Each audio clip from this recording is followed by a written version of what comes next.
Mobile One. Do you have tools? Is your dryer broken? Do you like money? Well, then you've come to the right place. I'm an auto mechanic. It's an automotive channel, but it's not a far stretch to go from being a mechanic on a car to a dryer, for example. First and foremost, if you want your dryer to last a long time, you got to make sure that you clean out the lint trap and that you have a good lint trap, because the lint is what kills dryers. Most of the time when a dryer fails, you have excess lint that gets past the lint trap and accumulates in there. Lint is incredibly flammable.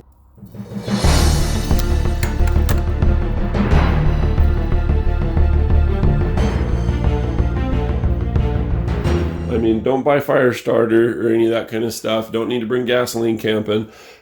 Collect what comes in your lint trap and use it for your camp stove. There's your life hack for this video.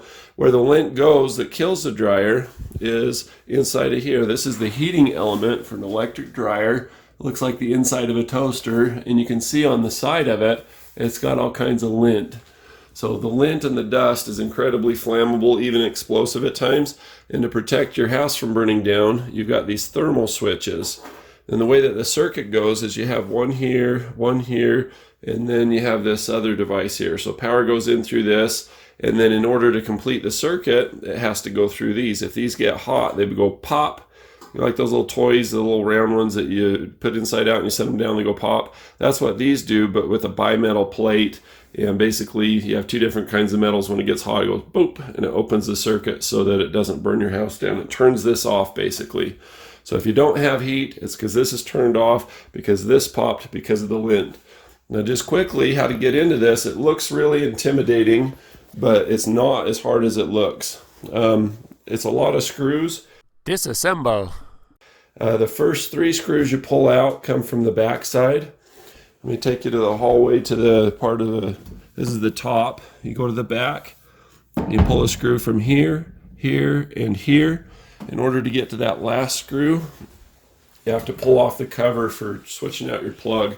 Before you do any of that, it is imperative that you unplug it. You see my plug sitting on the floor there? So you get that plate off. These 3 screws come off. It slides back off of these little pedestals or whatever. And once that slides back, it gives you access to the screws on the back side of your control panel. So you've got all of these little clips, and you've got a screw here and one on this side. So after that's off, you just unplug the pink one, the white one. There's another little natural plastic looking one right there. Take your wire harness and set it aside. You'll also have a plug going to the latch or something, or the kill switch for the door. Once you've got that undone, pull a screw from the top here, and then this will pull up and off. It's got little hooks on it, super convenient. And then once you've got that off, you've got screws in the top of this panel.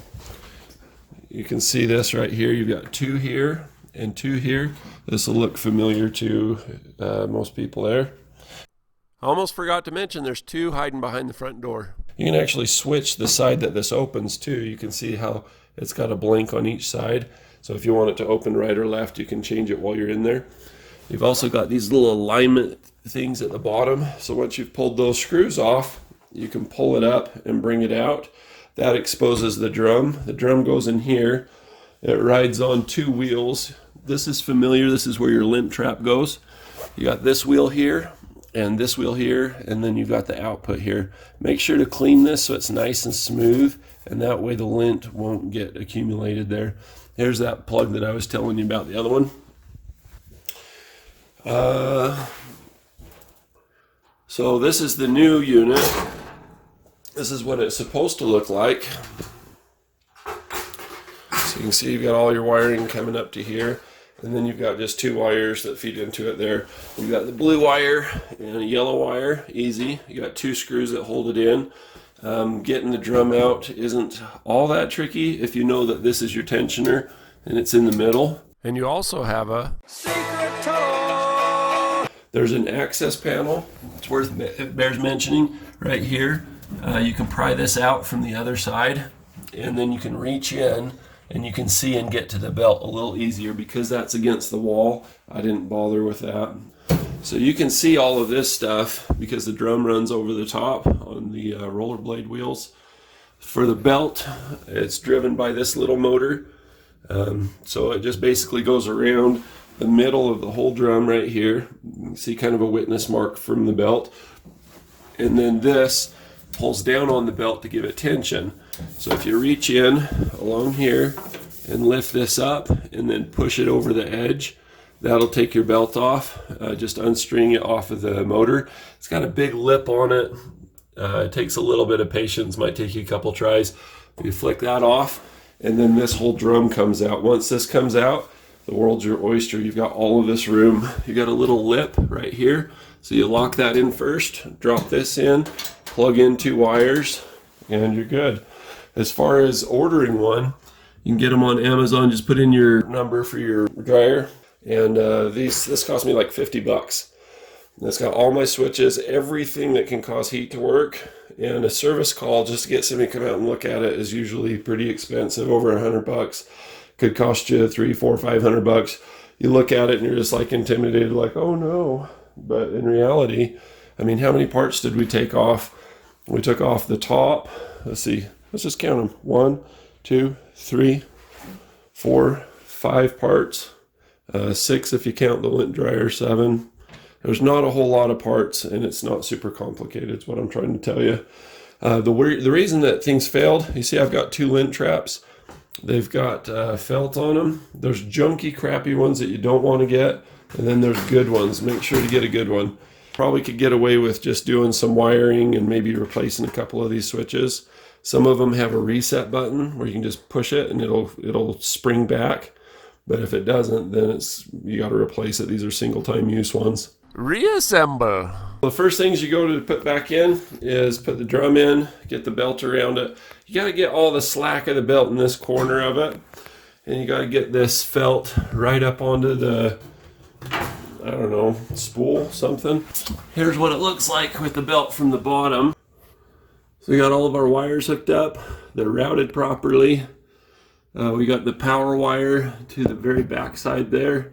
And then the other one up here, so it's going to go through all those to get in there.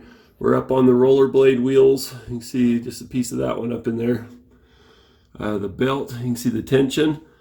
You want to have as much wrap around the motor as possible to get good grip on the belt. All of the ribs go to the drum or to the inside.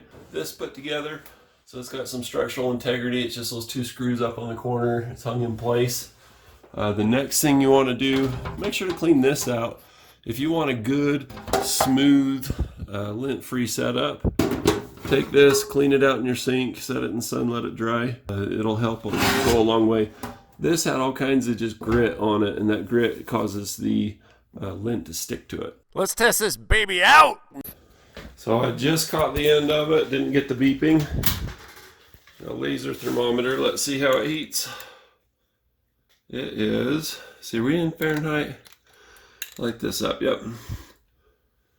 So we are at 103 degrees Fahrenheit. That's heating. We're fixed. New lint trap's been initiated. Oh, it goes in so much better. So I'm here to tell you you can do this. I'll leave a link in the description where you can find an affordable drill. I'll spend the time and my experience I'll give to you so that you know. If you do that, this goes so much easier. It's just zip, zip, zip, zip, zip. Subscribe and ring that bell.